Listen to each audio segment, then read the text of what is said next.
Welcome to HP at Church, a podcast about Harry Potter and the Bible. I'm Pastor Kay, and I use pronouns like she and her. And I'm Pastor Emily, and my pronouns are they, them, their.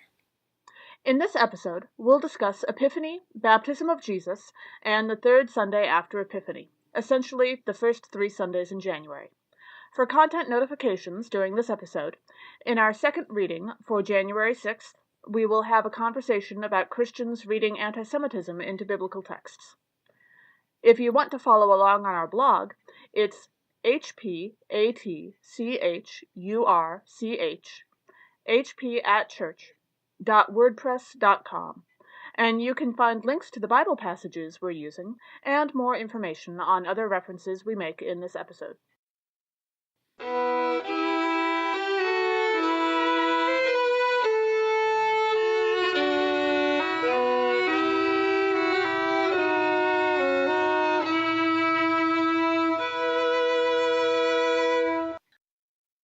Our first Sunday that we're talking about is Epiphany, which actually falls on a Sunday this year. It is January 6th each year.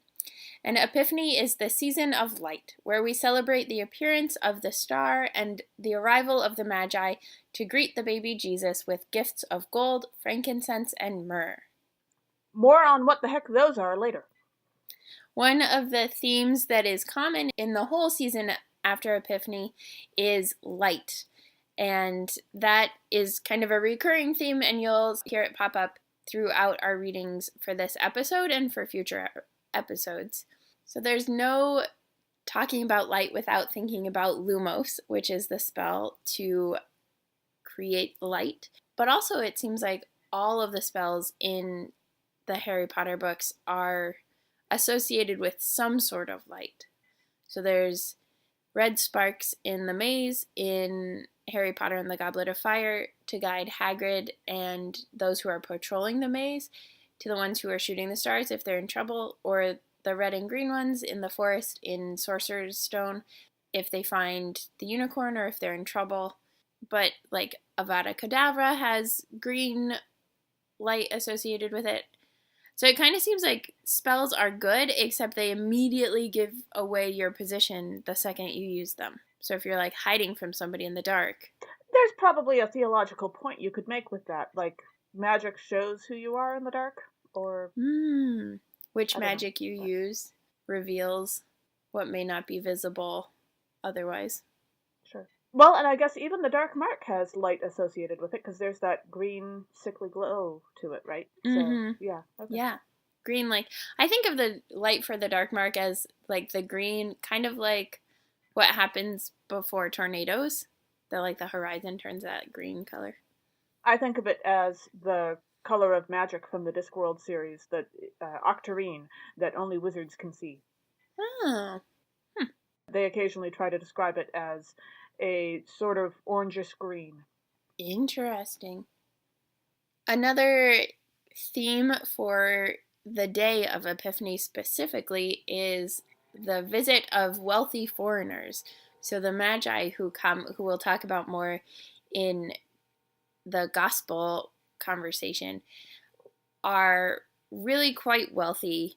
And so it's an interesting thing to think about of like who are the wealthy foreigners in the Harry Potter books, and that seems like Madame Maxime and Professor Karkaroff are the two that first come to mind, because they're the headmistress and headmaster of the other wizarding schools. Then I was thinking, I don't know how much it pays to be a head of a school, but if it's anything like in the U.S., it doesn't pay much to be a teacher, and it pays more, but not that much more to be higher up. So then I was thinking about maybe the Bulgarian envoy at the Quidditch World Cup, who are sitting with Fudge and Ludo Bagman and stuff, because they're like high government officials. Well, and actually, if we're just talking about straight up wealthy foreigners, I would say the Quidditch players. Ooh, they seem to make plenty of money. I get the feeling. Perhaps. I kind of figure that they're the parallel to, what we would call soccer, what they would call football in Europe. And they get paid pretty well. True. I don't know that they could, I mean, it's not like U.S. football kind of pay, but Right. they make It's a still up there. fair amount. Yeah, makes sense. Some congregations do Epiphany words or star words, where you pick a word on Epiphany that you would like to characterize yourself or your life or your goals for the rest of the year. It's not quite like a resolution, but it's sort of similar. And I was thinking that the various Harry Potter characters would have picked some interesting words over the years. For example, I think Oliver would pick Quidditch every single year, forever and ever and ever. Amen. That's brilliant, yes. So are Star Wars words that you pick for yourself or that you like randomly pick out of a basket or something? I thought that you picked them for yourself. I have never actually done this myself. It's just something that I've heard about from various clergy colleagues. I haven't done it either, but I've heard about it as well, and I looked it up for a blog thing. People often pick words like humility or kindness or Justice. Or justice, yes, that's a great one.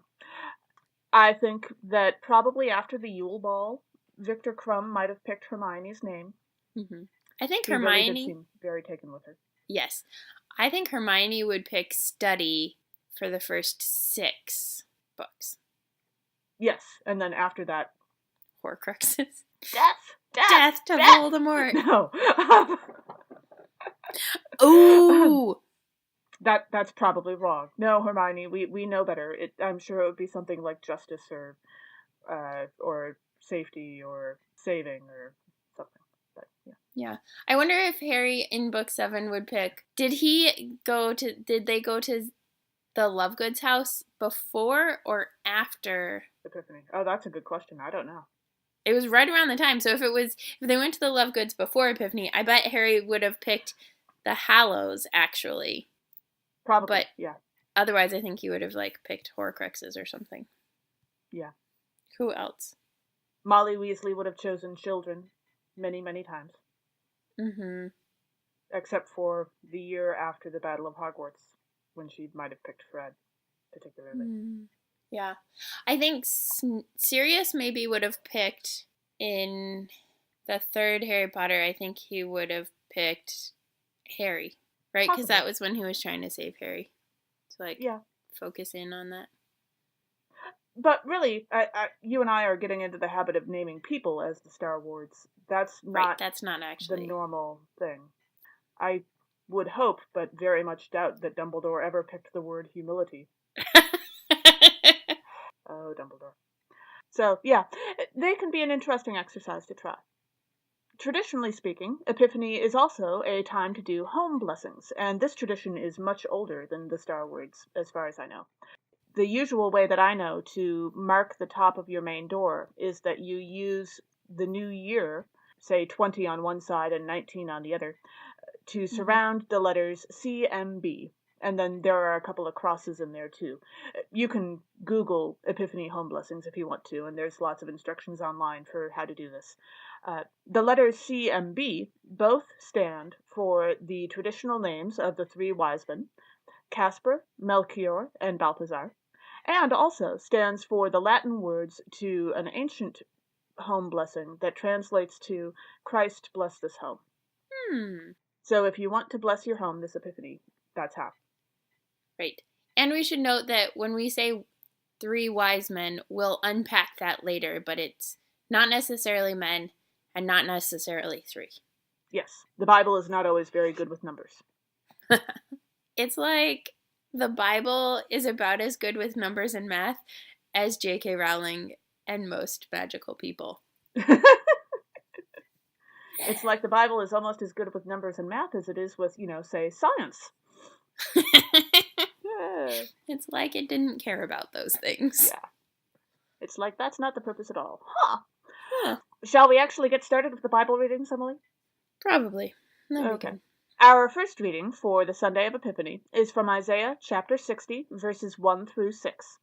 The people of Jerusalem are called into the light of God, which will protect them from the surrounding darkness, and the wealth of the nations will be brought to them.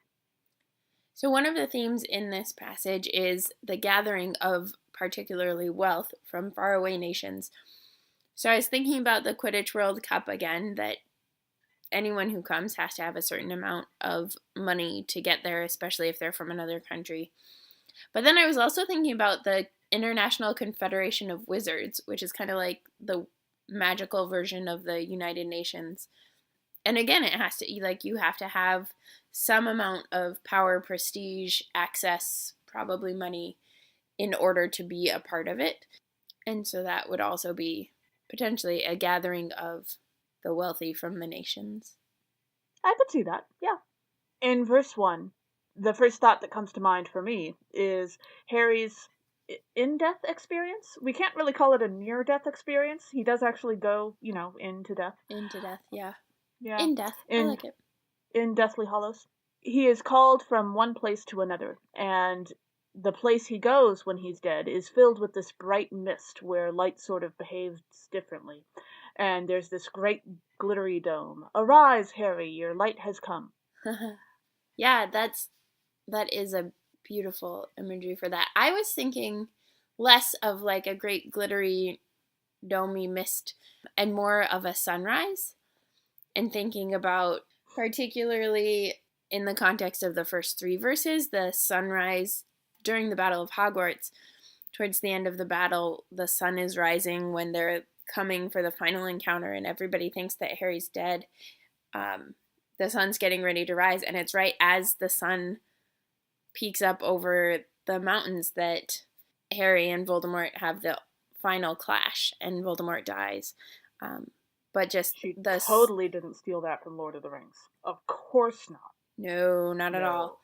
But just that image of the sun rising on the battle and all of the heaviness of the battle, and thinking about like thick darkness as like a heavy shroud. Yeah. Sure. Verse 5 made me think again about the Quidditch World Cup. Maybe I just want to play Quidditch right now. But the abundance of the sea, the wealth of the nations shall come to you. So the abundance of all of those people in the stadium gathered together for this one purpose. All of that wealth, but all of the people too. The sea of people. The wall of noise. The wall of noise, the sea of wizches. Yeah. In verse 6, I have to imagine this is one of those things where 2,000 years makes a heck of a difference, but I'm pretty sure that my reaction to being covered by camels would be something like the third year's reactions to being presented with hippogriffs. On the one hand, okay, yes, cool animal. I have actually met a couple of camels. Mm-hmm. On the other hand, I could see how this could go really badly. Ah! So. Yeah. You never know how that'll work out. The caution and the coolness. Yeah. I've never thought of camels as hippogriffs, but I like it. I do, yeah. Until you're actually face to face with one and you realize how incredibly ginormously tall they are, you don't really have a appreciation for the sheer amount of chaos that they could create if they felt like it. Especially when you're also surrounded with a variety of other farm animals. Yeah. This was an outdoor Epiphany service that we did for a couple of years, and there was a guy who knew a guy who had some camels, and I don't even know how that works in Minnesota, but whatever. Kudos. It was fun. Yeah. They were very nice camels, for the record. That's good. Jude, if you're out there, I'm still a fan. So, Jude was the camel's name. Ah, okay. For our second reading, for the Sunday of Epiphany, we're reading from Ephesians chapter 3, verses 1 through 12. Paul declares that he is a servant of the mystery of the gospel, which is made known through Christ, to bring together the Jewish people and the nations into God's promises. So one of the main themes that Paul is talking about in this letter to the Ephesians is outreach to the Gentiles and the outsiders. And so I was thinking about who the outsiders were that there was outreach to, because they're like Muggles, there's not really outreach. There's no attempt to bring them in unless they're Muggle-born wizches, but there's outreach to the giants and to werewolves in anticipation of the second Voldemort. And it's interesting because I think actually that Dumbledore's side, the Order of the Phoenix, tries to do outreach, but actually the Death Eaters seem like they're more effective at outreach. They're more proactive. Yes, they're more proactive. Dumbledore's people don't really go looking for folks so much. No, they do. Right, not 'cause as much. Hagrid and Madame Maxime go looking for giants. They go looking in countries other than Britain, but within Britain, you don't really see them out and about trying to convince people, hey, don't be apathetic, join us instead. Yeah, Like, but Charlie's out there in Romania recruiting people, but we don't really see the recruiting process in Great Britain. right, but it's because I'm just talking about outreach to the outsiders, not to like Okay. the average magical person. But like to giants and to werewolves, they're doing outreach. They're just like not great at it. Yeah. And And the we Death don't really see Eaters, it. It's not on screen. yeah, and the Death Eaters, like we know Remus did it, we know Hagrid and Madame Maxime did it, but the Death Eaters like are doing it and can say, well, this is what they've been doing to you this whole time. Which like they're not going to treat them any better once they win, but they don't know that. Right. Yeah.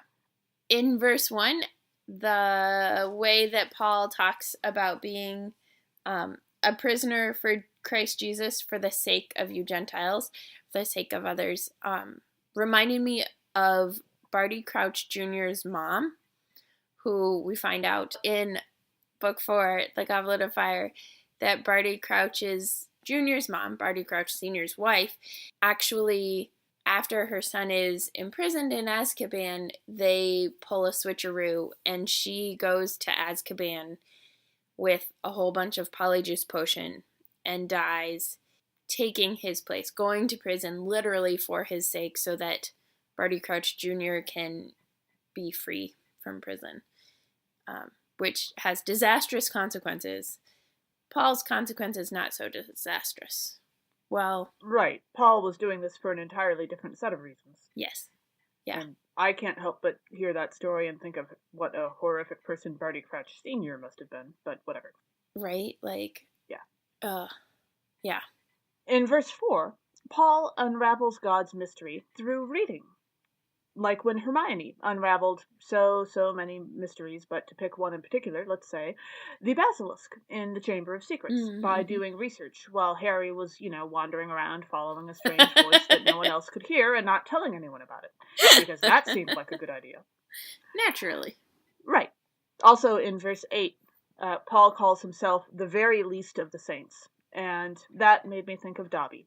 He was one of the least, according to everyone else, but according to Harry, he was always one of them, and that's why Harry was willing to bury him when others might not have.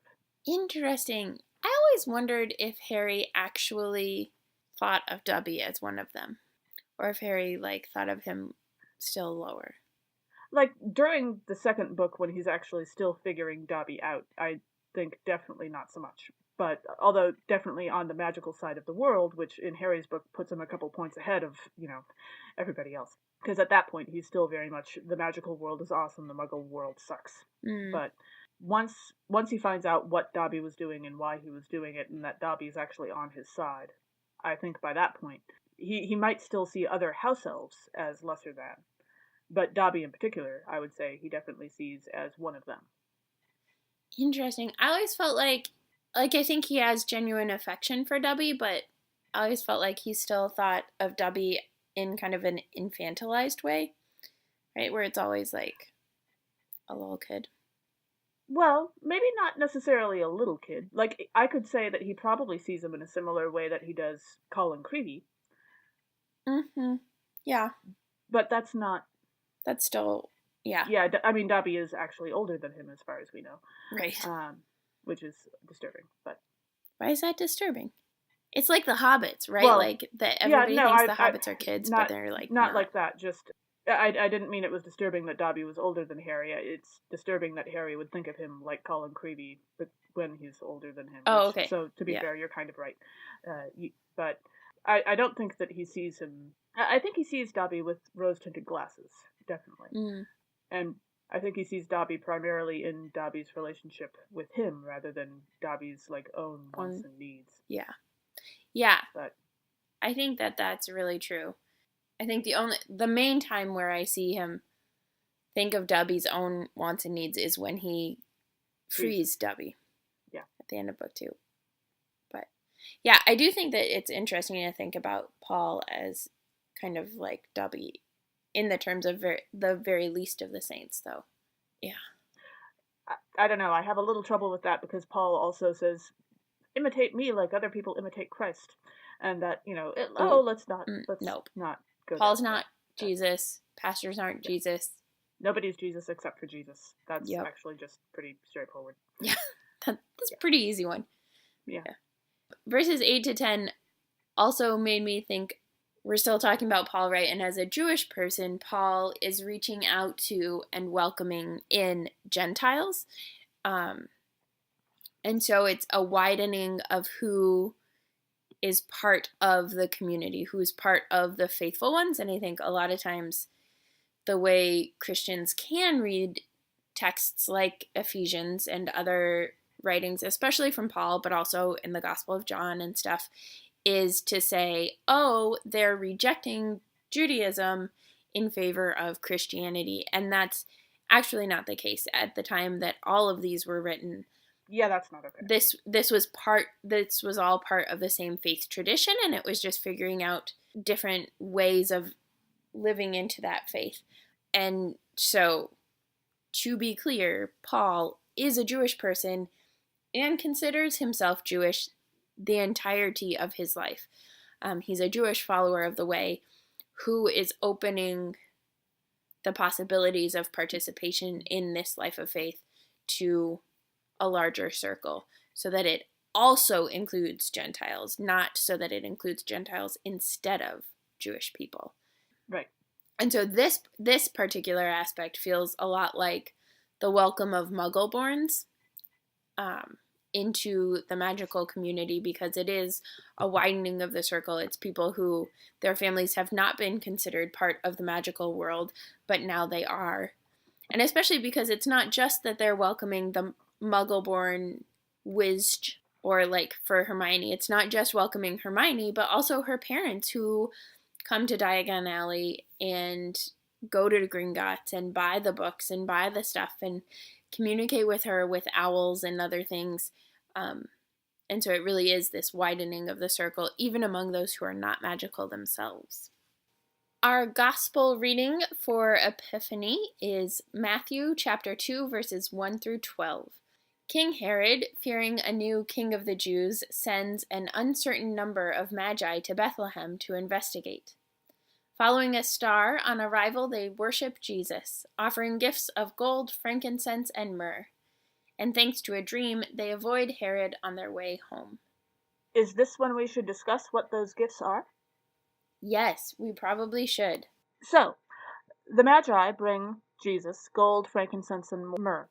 And generally speaking, while we don't know how many Magi there were, since there were 3 different kinds of gifts, people have often assumed that there were 3 Magi. Mm-hmm. Keeping in mind that the Magi knew that Herod was going to threaten this kid, Jesus, the fact that all 3 of these gifts are both fairly portable and very valuable may well have saved the life of the Holy Family in their fleeing to Egypt and eventual return to Israel. Gold seems pretty obvious. That's wealth. That's going to get them safely to Egypt. Frankincense and myrrh are both valuable in their own ways. Mm-hmm. Frankincense is an oil that's burned for incense. Yeah. It's a resin, really. Mm-hmm. And it was a common part of offerings in the temple to God. So giving Jesus frankincense is a way of acknowledging Jesus' divinity. Speaking of, according to Wikipedia, which is, Wikipedia, but in Chinese medicine, frankincense and myrrh are thought to have antibacterial properties, and that the Egyptians, where Jesus and the Holy Family flee to, cleansed body cavities in the mummification process with frankincense and natron. Myrrh is a substance that was used to cover the scent of death in tombs. It would have been one of the spices used to anoint Jesus' body after his crucifixion. And so even at this early point in Jesus' life, when he's still an adorable baby and or toddler, we're kind of fuzzy on his exact age at this point when the Magi show up, there is still this hint of what's to come. Yep. So once again, with the gospel, we have this theme of wealth and power supporting the most vulnerable. So we call the magi or wise ones. You could also think of them as wizards, right? They're part of the way that we talk about them and think about them is that they were part of the Zoroastrian tradition. I believe so. Yeah, and so you could actually, they're actually wizards. I was just going to point out that if you want to know what the single least biblically accurate Christmas carol is, We Three Kings is definitely in contention for that. There is no proof whatsoever that these people were kings. Yeah, which is sad because I actually I mean, it's a good carol. It sounds good. I've got no problem with that. I had somebody play it on the harmonica, bluesy. Oh, so beautiful. It was beautiful. Cool. You could feel them plodding along with the camels. It's a good thing we're not recording a video for this because I just made a great face. Oh, I was enjoying the plodding motion, but that too. So back to these magi, these magical folk. One of the ways that we see in the Harry Potter books, wealthy or powerful people supporting more vulnerable people, is in Deathly Hallows when magical families are actually casting protection spells over their muggle neighbors. And we know this is happening because they talk about it in Potter Watch when we hear Potter Watch on the radio. And so that was kind of just this beautiful, and that's part of what the Magi are doing is when they take another road back, they're doing their best to protect the Holy Family as well. Yeah. Verse 2 made me think about if Severus Snape was like the Magi, right? Because we get the Magi coming to Herod because if you're going to look for a new king, you might as well go see the current one and see what he thinks, which actually seems like a really bad idea because if it's not connected to that one, then you're in trouble. Well, being wise and being politically savvy are not necessarily the same thing. Yeah. True. Also, wizards are not really great at that, being politically savvy. They're not great at being that wise either. Well, yeah. But I was thinking about Severus Snape, particularly right in the first Voldemort, when he's a Death Eater and he's full on with Voldemort, and he overhears part of the prophecy that ends up being about Harry and Voldemort, and he tells Voldemort the prophecy before really thinking through all of the ramifications of what it will mean and the consequences of what he says. And so he actually ends up telling Voldemort too much to be able to just go back by another road and try and save the Potters. Specifically, he really just cares about saving Lily. But he does it all before he realizes that Voldemort will go after Lily, and particularly Harry. But yeah, I kind of wonder if that's when Severus started trying to think 18 steps ahead. What with the whole becoming a double agent thing, and he kind of had to do that for several years. Mm-hmm. But that seemed to be the moment when he realized, oh, maybe I should give some forethought to my actions. Yeah, I think so, because certainly at Hogwarts he didn't really think about that, and we get that from his memories at the end of when we see his memories at the end of Deathly Hallows. But yeah, I think that was probably the big wake-up call for him, was my actions have consequences, and they're not simple consequences. Right. What do I have to do? Yeah. When we reach verse 6, which mentions a ruler who would shepherd the people, I'm pretty sure that in biblical times and in that place, the idea of a ruler with a shepherd's crook would be kind of like a house elf being minister of magic in the Harry Potter books.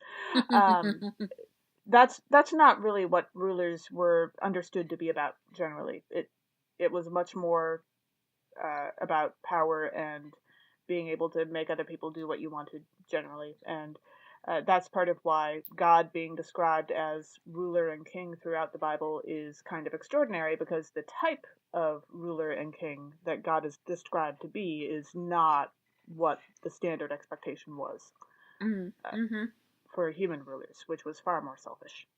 Yeah. And that's why God resists when Israel wants to have human rulers and all of that stuff. God's like, yes, they're not going to be like me. That's not going to work out well for you. Mm-hmm. I know you think it's a good idea now, but...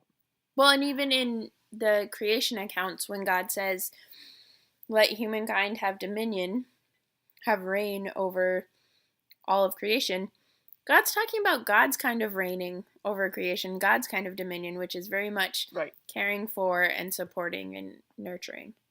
Yeah. Also, when we reach verse 10, where the Magi finally arrive in Bethlehem, I'm sure that they were overcome with joy at the thought of finally meeting Jesus, but I can't help but read this bit where they finally arrive and bet that there was a certain amount of, oh, yay, we're finally here. We can get off the frickin' camels now. Which reminds me very much of Ron and Harry, who had an excellent time flying Ron's dad's car to Hogwarts in the second book. But for like half an hour. Yeah, but they were still pretty glad to get out of it once the time came, once they finally arrived, and they were able to get back on solid ground. That was kind of a relief. So yeah, especially after the Whomping Willow. But that is, I remember in the books, it's something like the 2 hours in, they're in the hot sun, the toffee has made them really thirsty, they have no water, they just want to be back on the train. Yep. So verse 11, when the Magi arrive and they see the child with Mary, reminded me of Voldemort coming to kill Harry, and in the memory that we get when Harry relives it in Deathly Hallows is of Voldemort coming and seeing Harry with his mom, and they flee, and James is standing there ready to try to fight him off without even having his wand with him. But Voldemort in that case is bringing not just like an omen of death, but like literal death to the family, whereas the Magi are bringing myrrh and frankincense and gold, and so have omens that point towards death, but not, literal death. Yes, I just compared the Magi's to Voldemort. Uh-oh. Not like in their intent. Just no. Well, they're both magical. There you go. There are some similarities. So. Mm-hmm.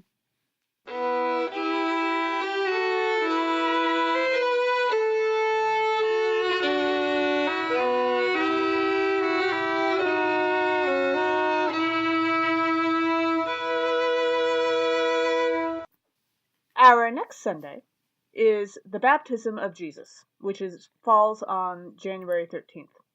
Anybody who would like to take a wild guess what happens in this day's gospel lesson is welcome to do so. One of the themes for this Sunday, which is always the Sunday after Epiphany, is God claiming Jesus and then also, by extension, claiming us without us actually doing anything to earn it, which is why Lutherans baptize infants. Part of why we baptize infants is that we celebrate that God claims people in love and showers love on all of humanity without us actually earning it. There's no works that we can do to make it come about. And that reminded me of magical baby names.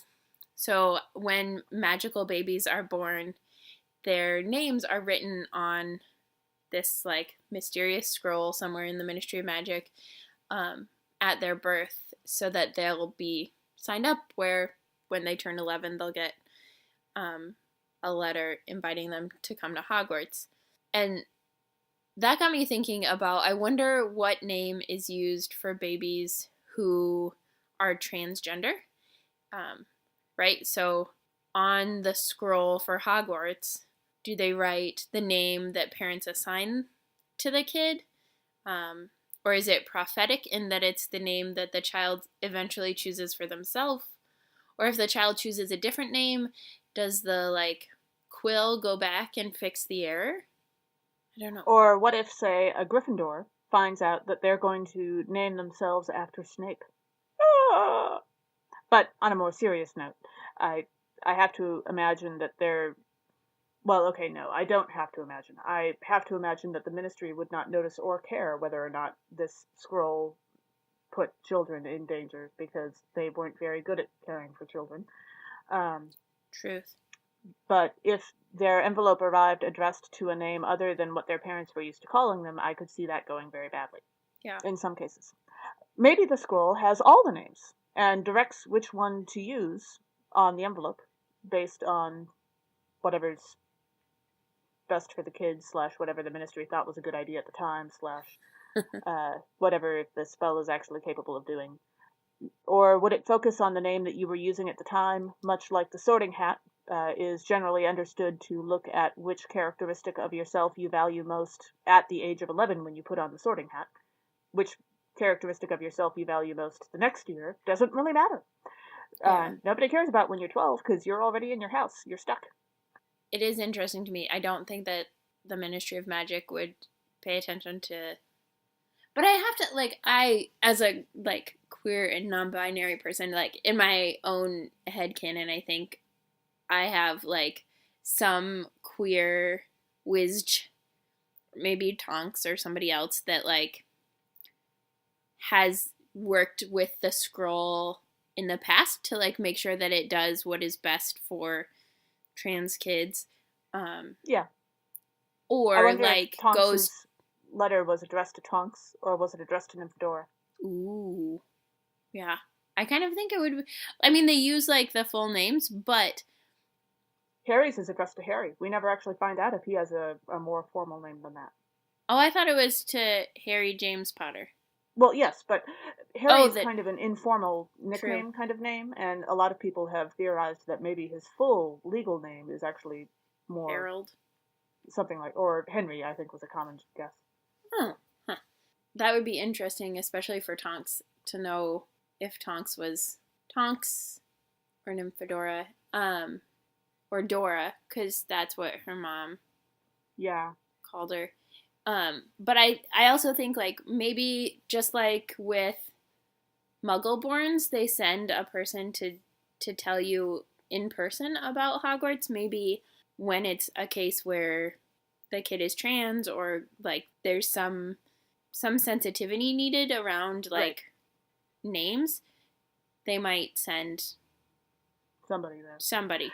Preferably someone who's trans and can... Has some training. Yeah. Knows what they're doing. Yeah. One can hope. Failed pedagogy at Hogwarts. Yay! Yes.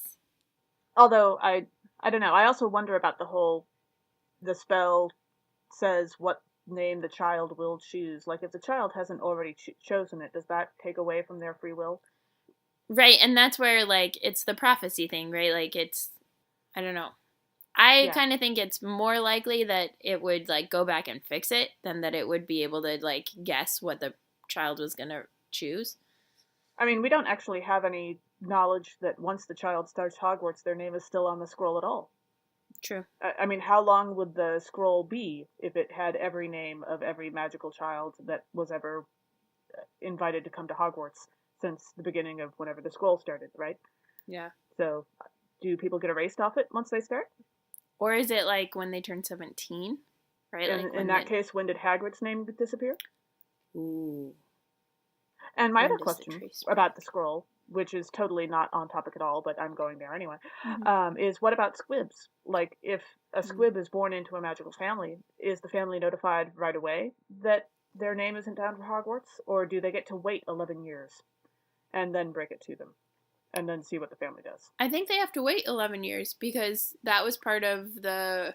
Like, with Neville, they were worried that he was going to be a squib. They didn't know. Please don't drop any of your relatives out of windows. Yeah, bad idea. For the record. Bad idea. Magical or otherwise. Don't do it. Yes. Our first reading for Baptism of Jesus is from Isaiah chapter 43, verses 1 through 7. God reminds the people of Israel, who are in exile, that they are God's beloved and valued creation. God has done much for them already, and will do more to bring them home.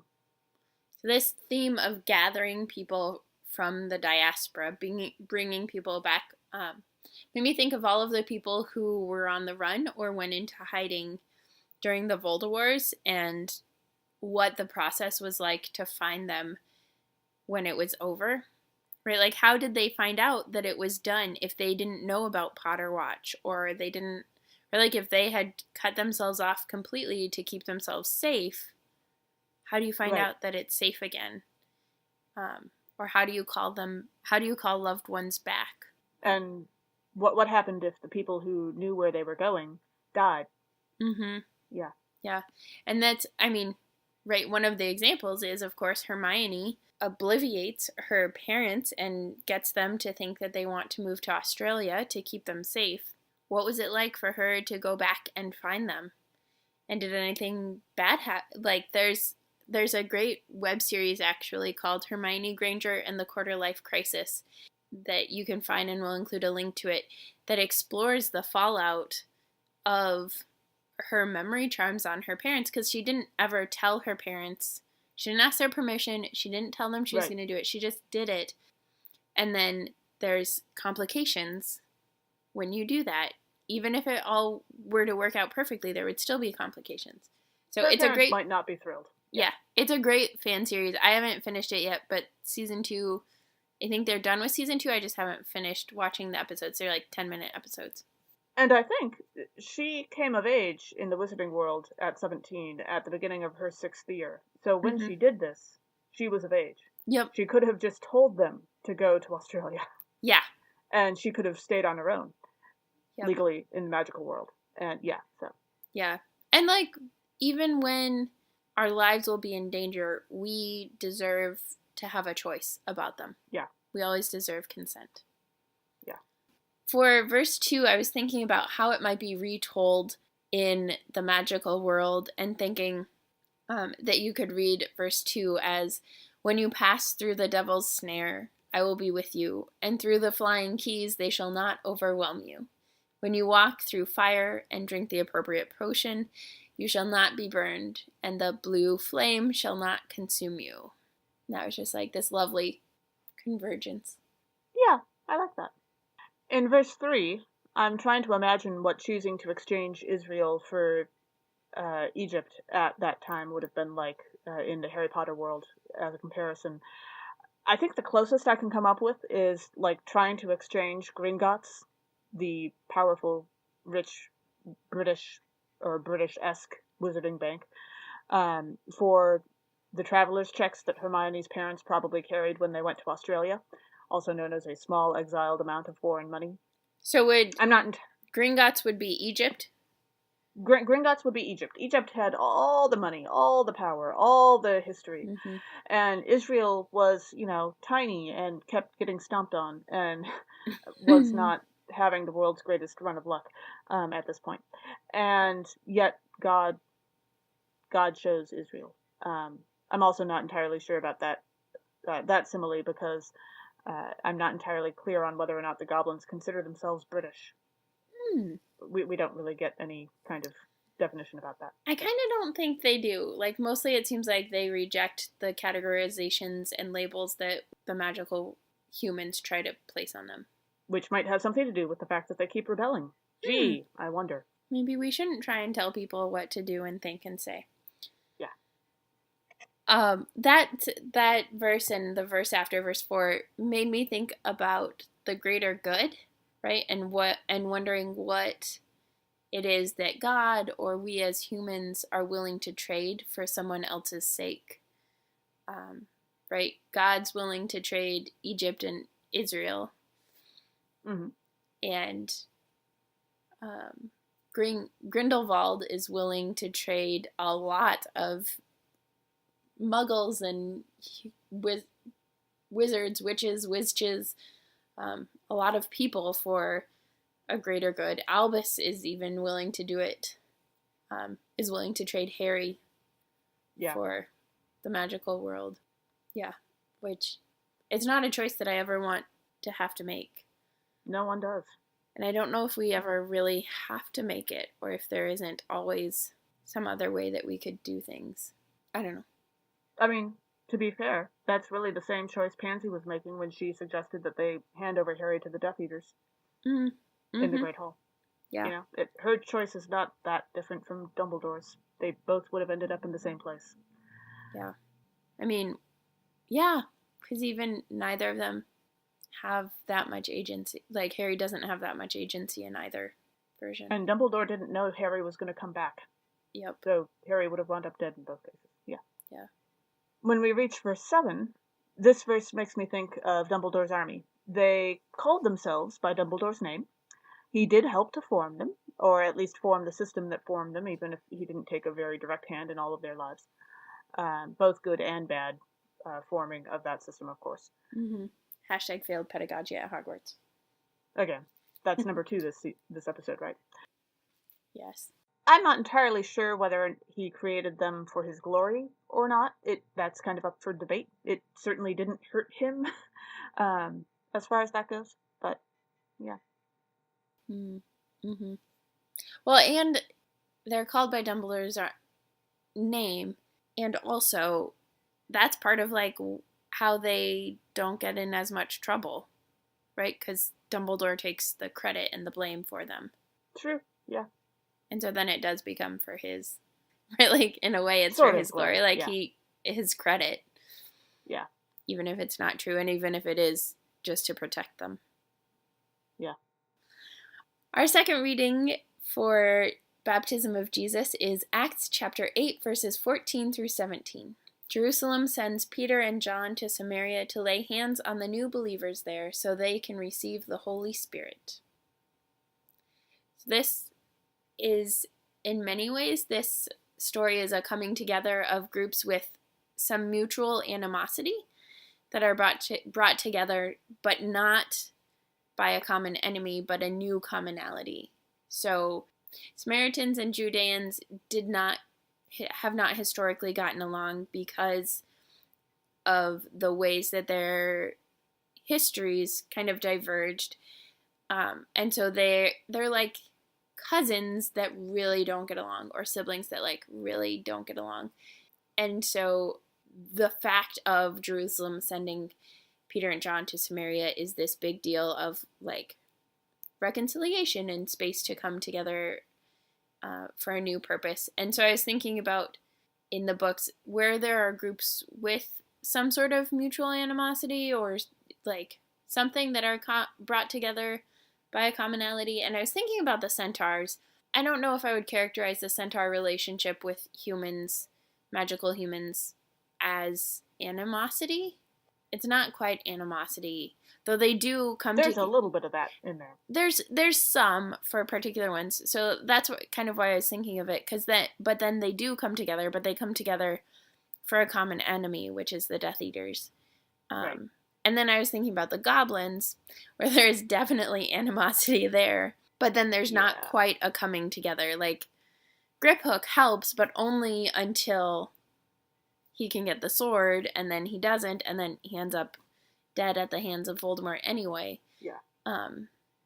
So it actually, like, problematically felt like it was more of a possibility with Death Eaters and magical creatures like giants and werewolves than it was for any of the, like, good guys. Yeah. Which is sad.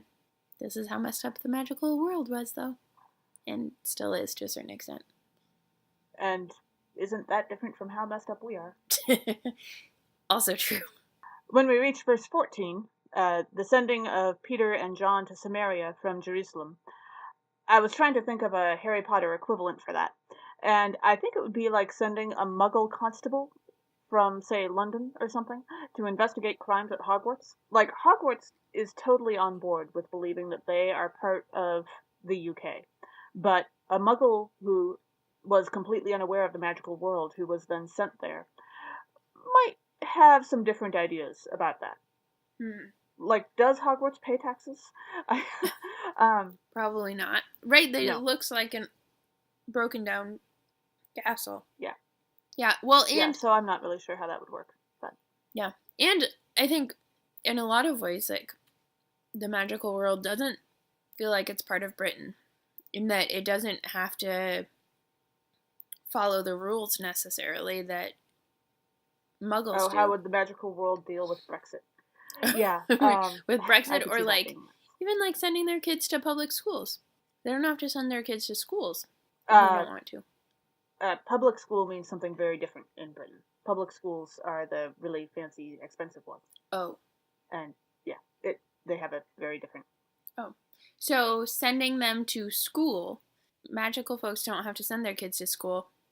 Well, I think you're allowed to do homeschooling in the UK if you want. Oh. You're not allowed to in Germany, I know. Huh. But, interesting.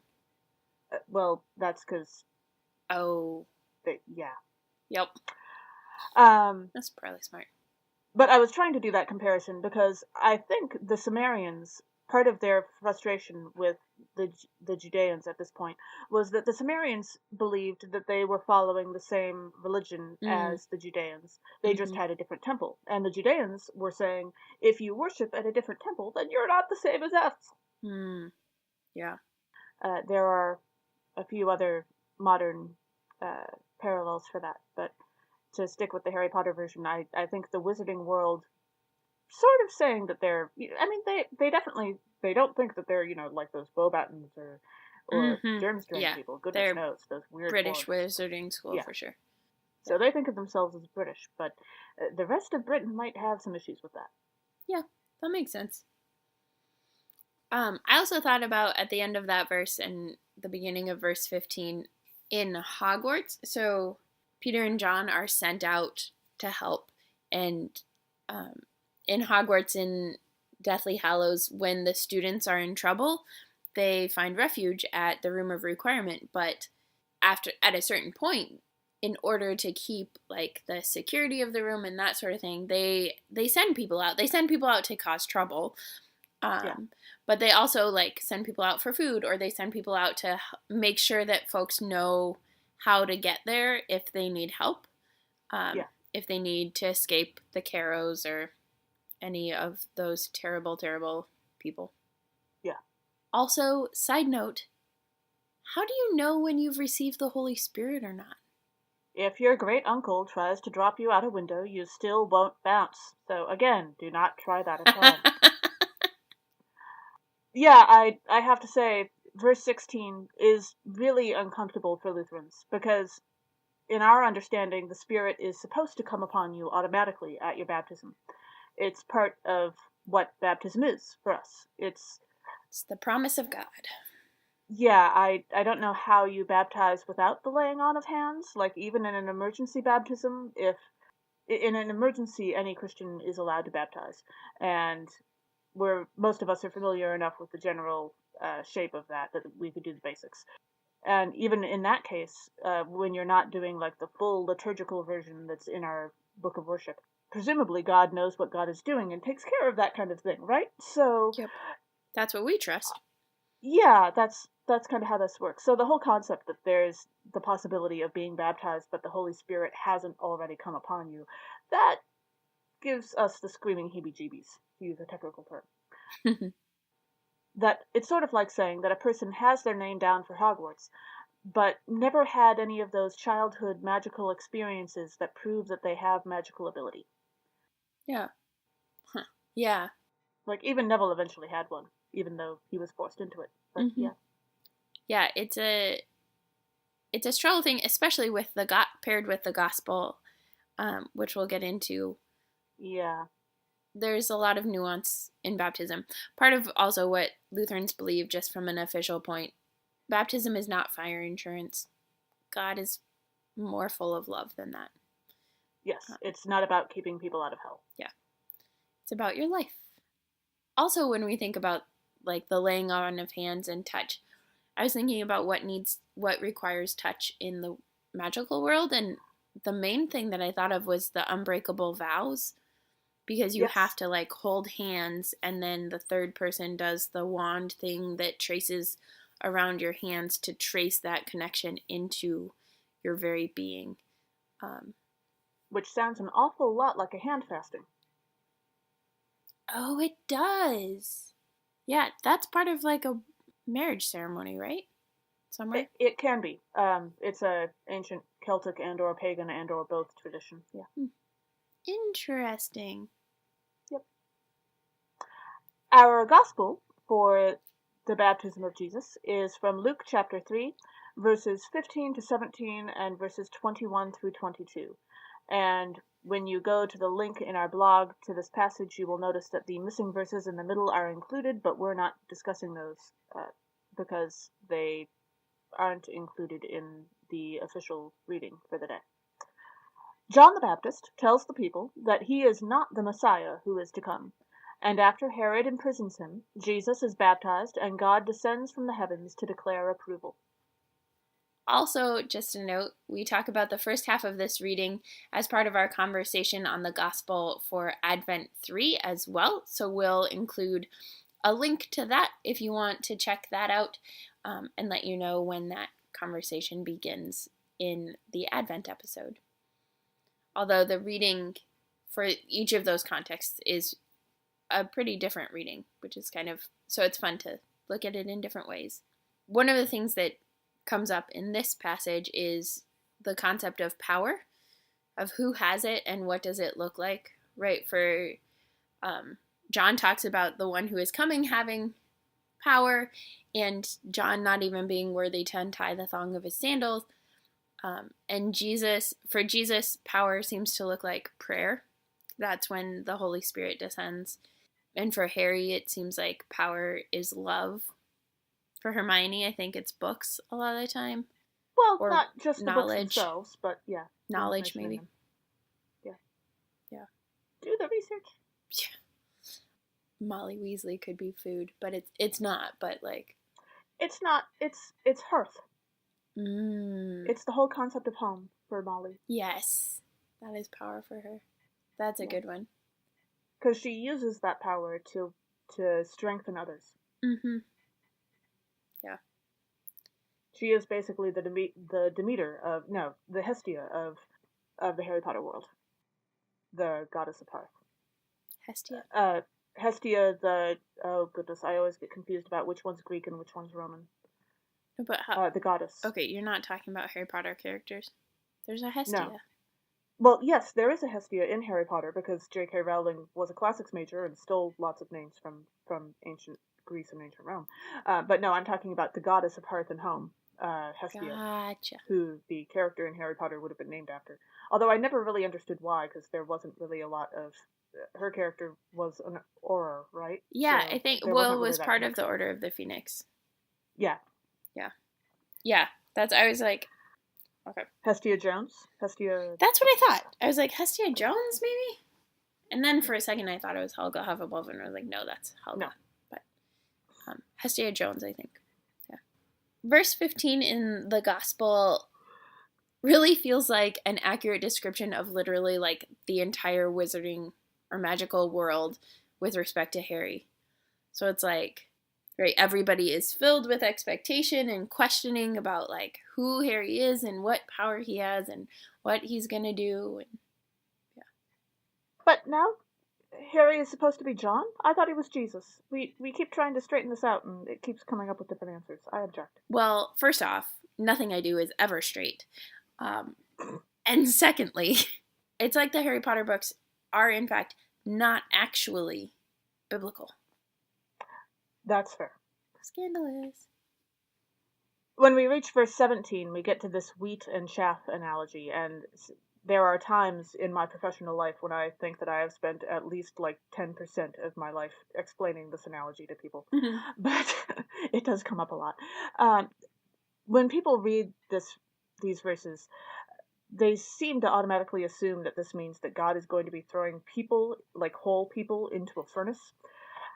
But if you talk to actual wheat farmers about how the wheat plant works and what chaff actually is, this becomes a lot more clear and a lot less terrifying. For the non-wheat farmers among us, chaff is a part of the wheat plant. And if you're going to compare wheat to, say, corn, which was the much more popular crop in the area that I grew up, the chaff is roughly equivalent to the husk of a corn cob. It sort of coats the useful inner fruit of it, you might say. So this isn't talking about getting rid of, like, whole people. Instead, it's getting rid of some parts of people, removing, say, the worst of us, our worst impulses, when we hear this analogy. Like, for example, we could ask, who would Peter Pettigrew have been if he had been just a little bit more brave? I mean, or less bravery cowardly. is a little bit less cowardly. Bravery is doing the right thing when you're scared. Being scared itself is okay.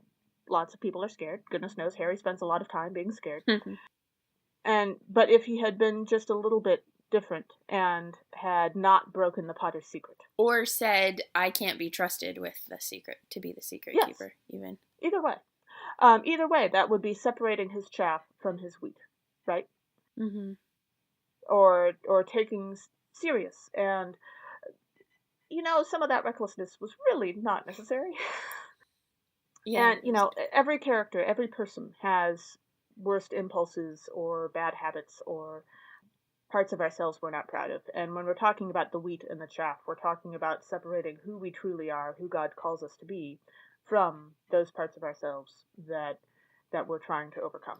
Well, and part of that, I think, for me, is the chaff doesn't just, get thrown away. It gets burned, but, that doesn't mean that there's no purpose for it. It's a different purpose. Mm-hmm. It's not meant to nourish, but it still provides warmth. Yeah, it's fuel. It's, oh, goodness, you could go some really interesting places with the idea that our faults are fuel for pushing us forwards. Yeah. That's interesting, yeah.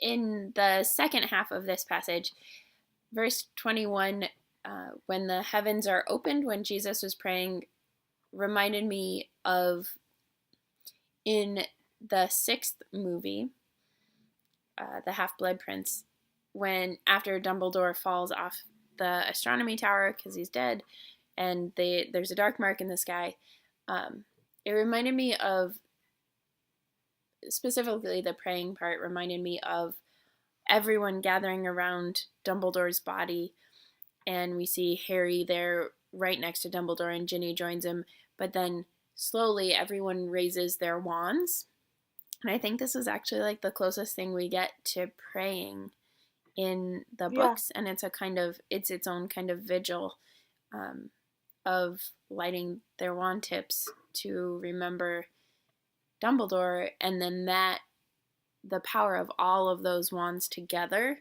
is what dissipates the dark mark, what makes it go away. So it's not like the heavens opening, but just that idea of the prayer and the ways that it changes the skies, which is what people thought of as heaven back in biblical times. And plenty of people now. Yeah. True. So verse 22 made me wonder if the Holy Spirit would be like the phoenix, right? Like Fox or something, as the one descending. But then I was wondering if phoenix is too majestic for a pigeon, because doves are pigeons. But don't knock pigeons. Pigeons are awesome. Okay, so to be entirely fair, the reason why I'm making this little rant is thanks to having read way too many fanfics about Hawkeye in the Marvel Universe. But they're a pet species that were released into the wild and abandoned by humans and continue to thrive in the wild. And they cause chaos for us because they like people and they want to be around people because they're a pet species. Maybe, actually, the Holy Spirit really is like a pigeon. The Holy Spirit likes us and wants to be around us, and then there's more chaos because of that. And I guess that does really fit. I find pigeons to be deeply annoying, and sometimes that's how I feel about the Holy Spirit too. But do you really want a pigeon to be descending upon you in bodily form? Right? Like a dive-bombing pigeon? If I get a straight choice between a pigeon and a phoenix, pigeons don't generally catch fire, Emily.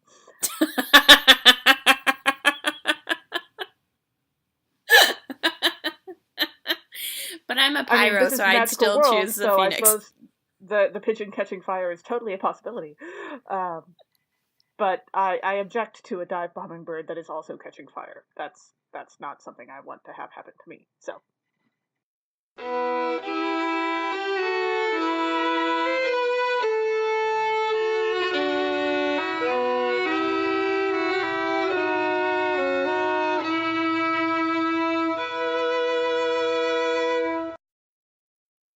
Our next day is the third Sunday after Epiphany, which falls on January 20th this year, which is also part of Ordinary Time. So we have Epiphany itself, and then the season after Epiphany is considered Ordinary Time, just like this past summer and fall, we had Pentecost, and then the time after Pentecost was actually ordinary time.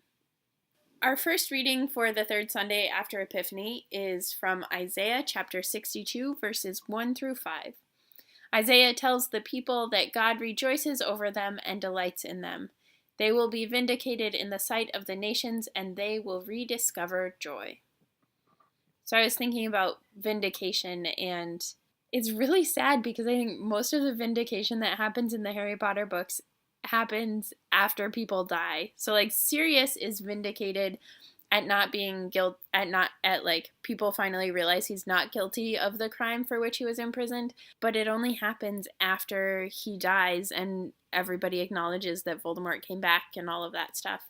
And there's a way in which he's vindicated for Harry at the end of Prisoner of Azkaban, but by and large, he's not. And then like Snape is only vindicated after he's dead, and yeah. See, whereas I hear the word vindication, and the first thing that comes to mind for me is a gif of Captain Ray Holt from Brooklyn Nine-Nine, which will be included on the blog as well. Brooklyn Nine-Nine is a TV show, which, if you haven't tried it, is totally worth a shot. And if you know what the context of that gif is, it makes a lot more sense. So Isaiah starts out and says, "For Zion's sake, I will not keep silent, and for Jerusalem's sake, I will not rest." And that reminded me of Deathly Hallows when they are at the Ministry of Magic trying to find and steal the Horcrux that is the Slytherin locket. And they finally find it. They find it on Umbridge, and then after a while, Harry figures out how to get there, and Hermione's there because she's taking notes. And Hermione says to Umbridge, "Oh, what a nice locket," and Umbridge lies and says that it's a family heirloom. And then the narrator, who speaks from Harry's perspective, says, "It was Umbridge's lie that brought the blood surging into Harry's brain and obliterated his sense of caution, that the locket she had taken as a bribe from a petty criminal was being used to bolster her own pureblood credentials." Harry raised his wand, not even troubling to keep it concealed beneath the invisibility cloak, and said, "Stupefy!" And this is like when he breaks in and they save Mary Elizabeth Cattermole. She's my middle name. That's a very Advent-like name. It's true. This is when Harry steps in and saves Mary Cattermole and all of those who are awaiting trial as part of the Muggle-born registration.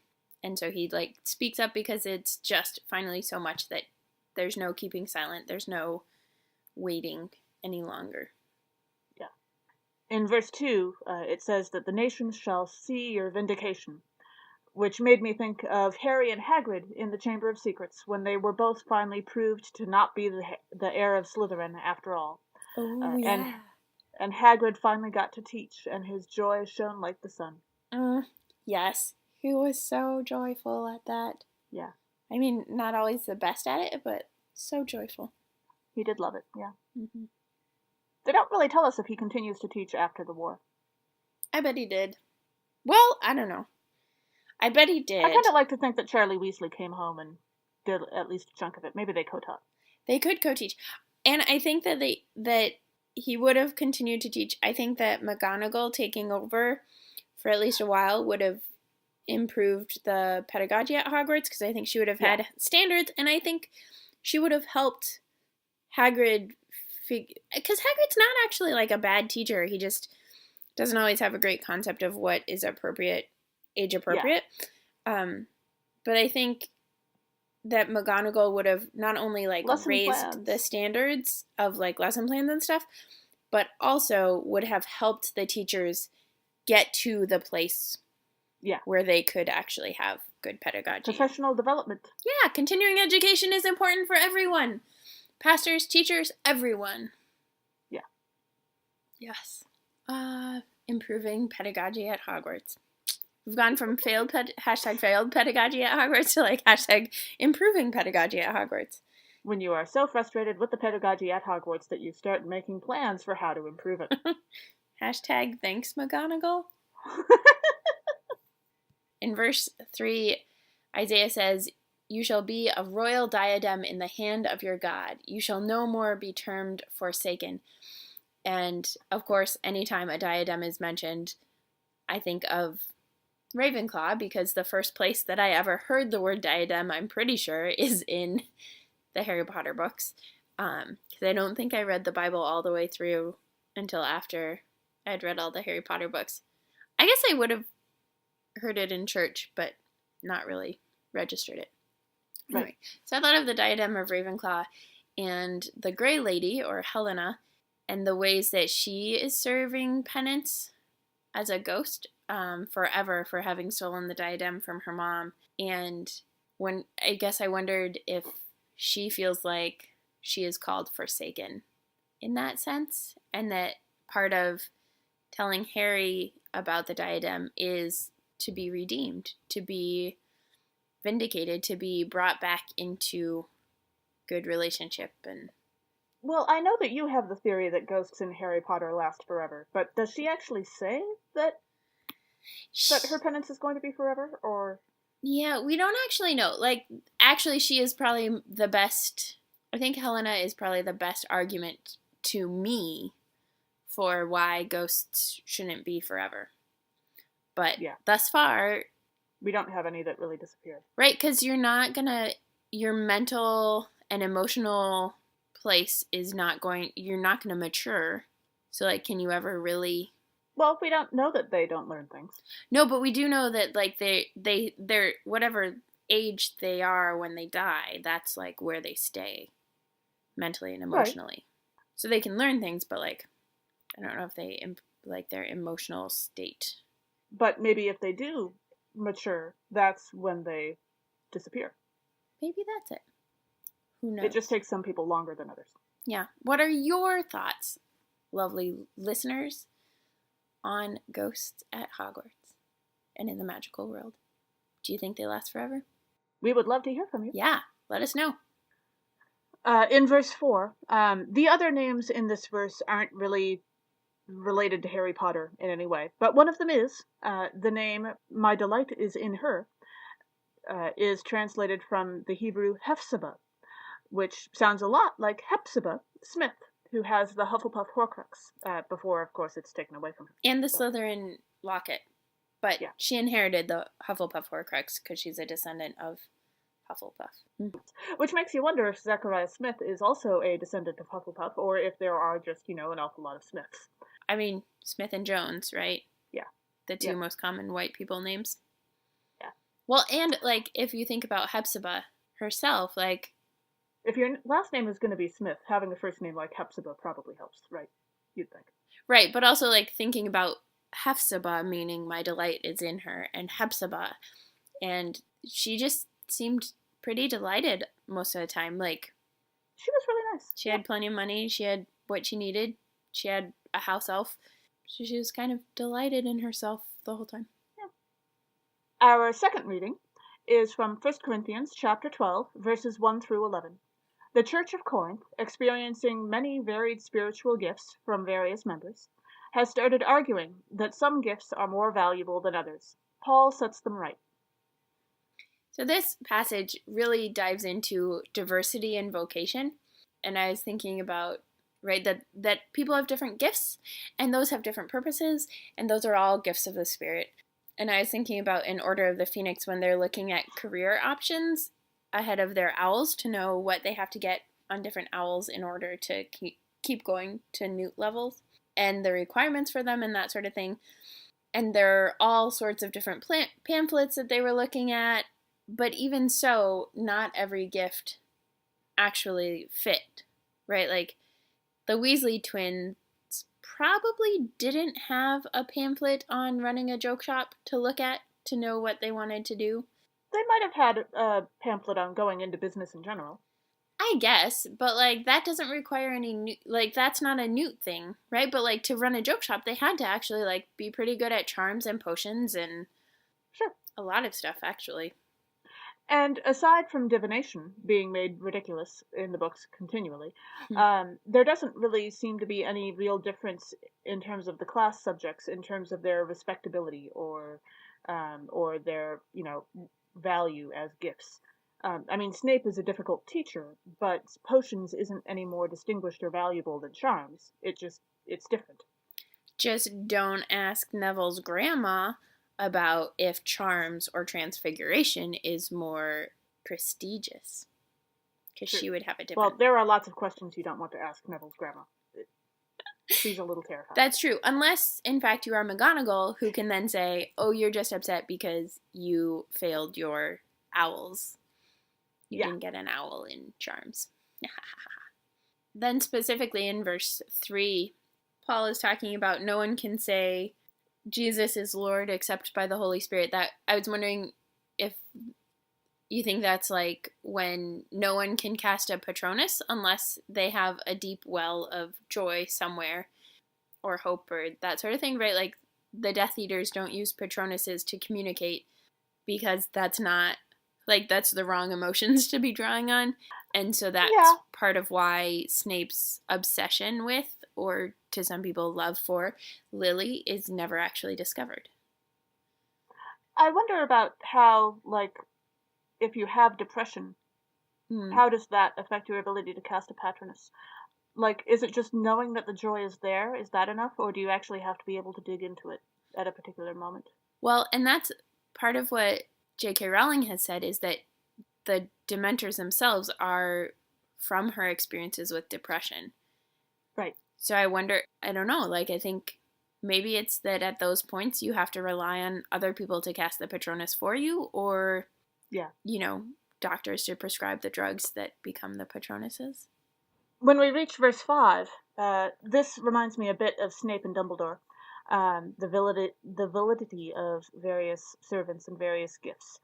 Snape was just as valid a servant of Dumbledore to Dumbledore, despite his past and what with being a double agent and all. It was everybody else, well, not everybody, but definitely the trio and some other people, who questioned his value and his validity.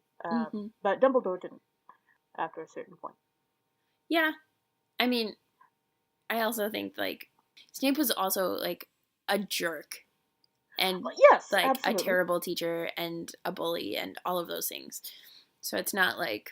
But lots of people who serve God are jerks and bullies.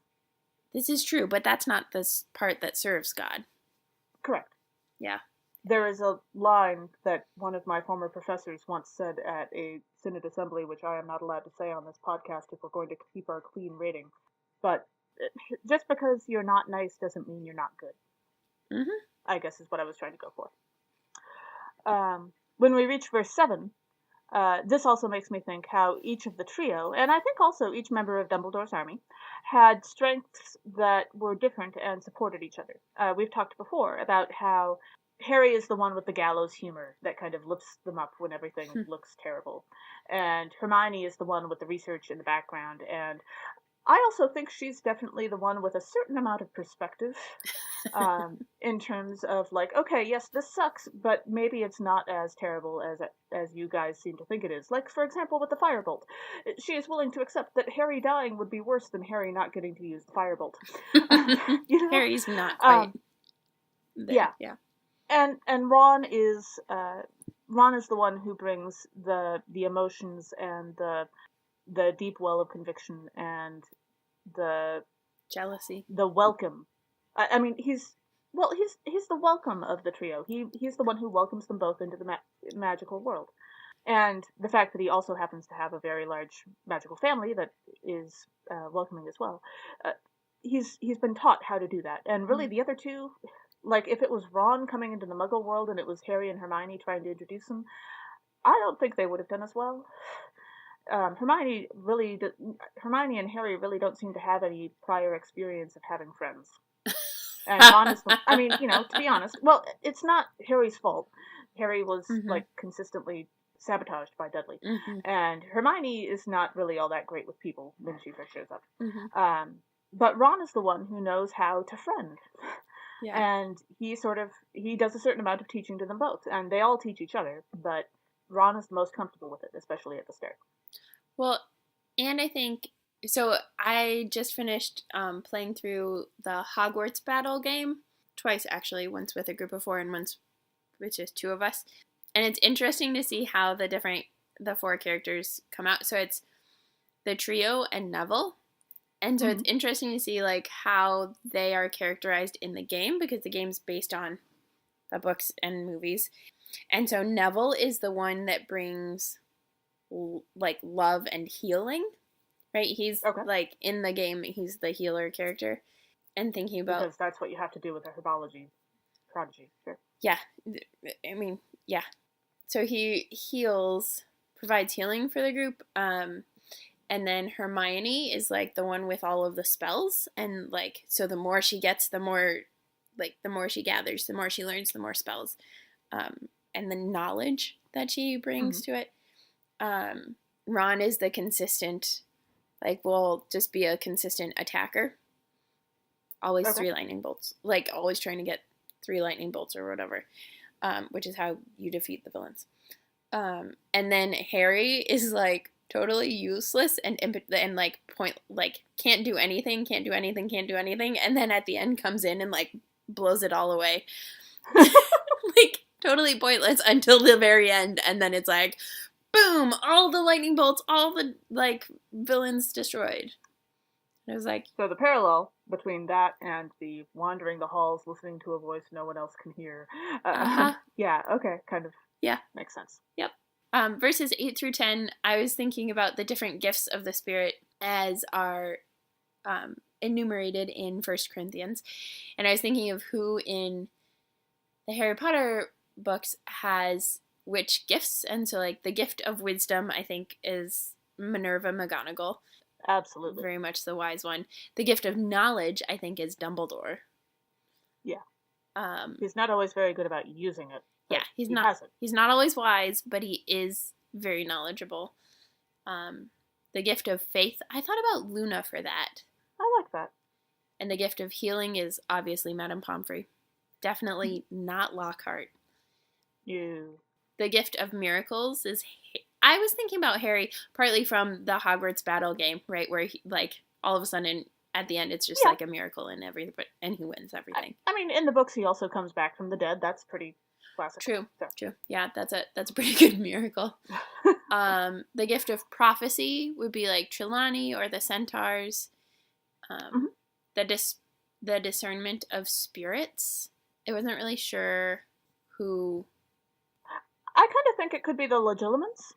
Being able to read someone else's thoughts. It's not exactly a spirit, although I suppose, can you Legilimens a ghost? There's a thought. Oh, but, I don't know. And we don't really see any proof of whether muggles can or cannot see ghosts. So, True. Like, we don't know that it's wizards that can discern that quite literal kind of spirit. Yeah. But I like the idea of a Legilimens as, like, the discernment of spirit. Especially, like, if you have watched the Fantastic Beasts movies, that's part of the interaction of and you can discern a person's personality, and that's kind of like discerning their spirit. Yeah. The gift of various kinds of tongues. I thought about Barty Crouch Sr., right? Because Ludo Bagman talks about him as knowing, like, all these different languages. Yeah. And then the one useful thing he can do. Right. And then the interpretation of tongues, though, I was thinking about the Ancient Runes professor. What's her name? Professor Babbling. Ah, yes. I don't think... Is that in the books? Well, it's in the Harry Potter lexicon, which is close enough for me. Okay. I think so. I mean... I don't remember. There's a whole bunch of professors that get mentioned in passing. Yeah. Yeah, and I know there are those, but I couldn't remember... Like Professor Vector and Professor Sinestra and all the others we don't really meet. Yeah, those ones I knew about, but... Yeah. So I was thinking about those. Did you think of any other ones? I really like the ones you came up with. You don't have to have it. It's just... Well, and does this passage not actually include teaching and prophecy and nope, it teaching doesn't. and okay. Yeah, because that'd be a different. Nobody at Hogwarts. Some would. Well, Remus. Remus would. I think Flitwick could, and McGonagall could. But there are some other passages that sound an awful lot like this one that have a slightly different list. So. That is true. Our gospel for this final Sunday of this episode, the third Sunday after Epiphany, is John chapter 2, verses 1 through 11. Jesus performs the first of several signs in this gospel at the request of his mother, turning water for ritual washing into fine wine for the end of the celebration of a wedding at Cana. So I was thinking about abundance, and it made me think of the Weasleys' meals. You can't create food from nothing, but you can multiply it, and I think it always feels like the Weasley meals, at least from Harry's like unreliable narrator perspective, which like he's been starved some of the summers, so Yeah. But the meals at the Weasley house always seem to be such a feast and such abundance where there is enough for everyone. Yeah. Although I've always wondered if that whole multiplying food thing has some kind of limit to it, because at some point, can you just have a single grain of rice and multiply it like 5,000 times? If you're Joshua in Lamb, the Gospel according to Biff, Christ's childhood pal, then yes, in fact, you can just multiply it. I think there's like a practicality to it, like you said, of like just multiplying how many one times grain. do you have to how many times do you have to cast a spell? Yeah. But also I think like you're not gonna, if you're multiplying stuff, you're not making it's gonna be as old as the thing you're multiplying. So it's not like you Right. can buy rice now and then it'll last literally forever. Like at some point rice goes bad and you have to make more or buy more or grow more. Yeah. Well, and the Weasleys do have a garden. Mm-hmm. Yep. So, yeah. And that helps explain, right, like their struggle for money, that they can multiply stuff, but you still have to acquire it. Yeah, in the first place. Mm-hmm. Verse 1, also, I was thinking about, so verse 1 starts out, and it's on the third day, which in this gospel is meant to allude to Jesus' crucifixion, and then on the third day he rose again. But I was thinking about Harry Potter books, and we like never know specifically like how much time has passed. Like it always is this like weird lots of time, short amount of time, lots of time, short amount of time, and the only time we really get Suddenly it's November. Right? Yeah. And the only time we really have an idea of how many actual days have passed is like in the first week of school every year, because it's either like all of a sudden it's Friday or it's like still Monday and only even Monday and all of this terrible stuff has happened. Yes. As anyone who has ever tried to write a Harry Potter fanfiction set at Hogwarts will tell you, trying to sort out the freaking class schedules is an absolute nightmare every time. Literally impossible. Yeah. J.K. Rowling doesn't know how to do math, remember? No.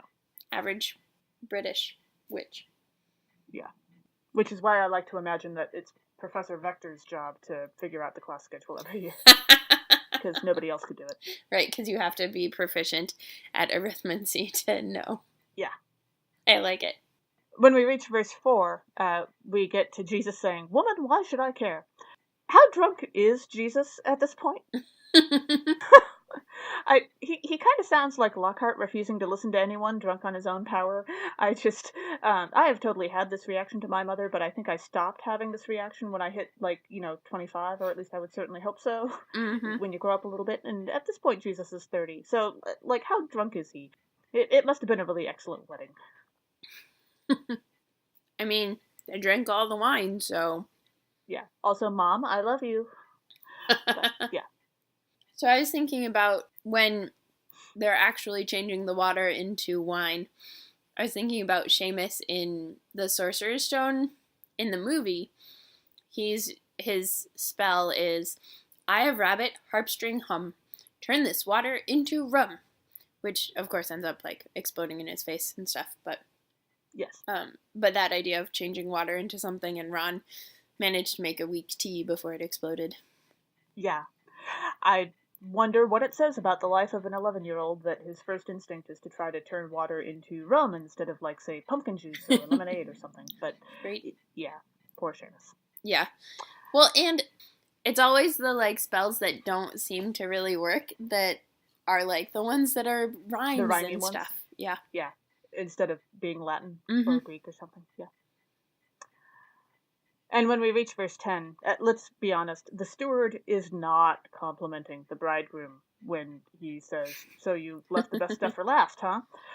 He's assuming the bridegroom's an idiot, okay, or is at least very drunk himself. Or is like Keeping the good trying to stuff. save the good stuff and see if they even need it.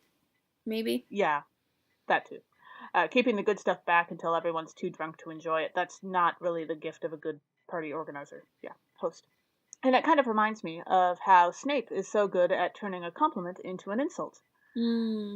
Yeah, like when he calls Hermione an insufferable know-it-all, right? Like she's brilliant, and he has made that into a bad thing. Yeah. Being a know-it-all should be a good thing. I object. Yeah. Thanks for joining us. Catch us next time when we discuss Harry Potter connections to the scripture readings for the next 3 Sundays after Epiphany. This podcast has been produced by us, Emily Ewing and Kay Roloff. For more fun, check us out on Twitter, Facebook, and WordPress, all at HPATCHURCH, HP@church, or contact us at hpatchurch@gmail.com. This season, we're also putting our episodes up on YouTube, where you can listen and see captions. So make sure you let your friends know and search for us. Also, if you like what you've heard, rate us or leave us a review on iTunes, Facebook, or wherever you catch your podcasts. If you want to be able to go back and listen to older episodes, or get actual transcripts of the podcasts, consider supporting us on Patreon at patreon.com/hpatchurch. As the ancient Christians said, Pax vobiscum.